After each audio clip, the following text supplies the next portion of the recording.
Well, the White House launching a ransomware task force in hopes of strengthening the nation's cybersecurity defense. And it comes after, of course, a number of attacks over the past several months.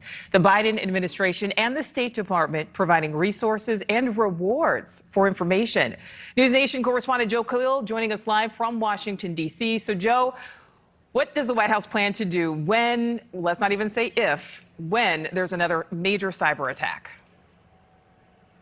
Yeah, it's probably accurate there, Nicole. The administration trying to take their response to these spate of ransomware attacks to the next level. So first, as you mentioned, a reward now. They're offering $10 million for any information that might lead to an arrest of any of the people who have been behind these recent hacks. And the White House also today announcing that it's creating a task force from the Department of Justice, Homeland Security, State Department, Treasury Department, pooling all of them. And they're trying to prevent future attacks before they happen.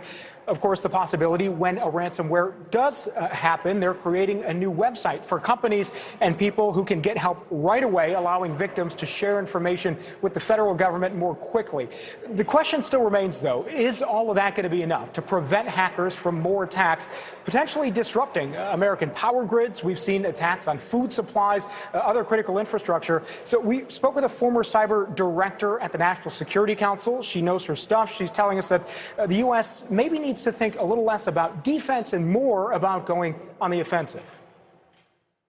Might be really putting resources in the wrong direction, because what we're thinking about is arming the victims here rather than going after the actors. These are criminal groups, and they continue to be successful in the propagation of ransomware because it works. They're harming businesses and they're getting paid. And I think we do need to take action against these groups.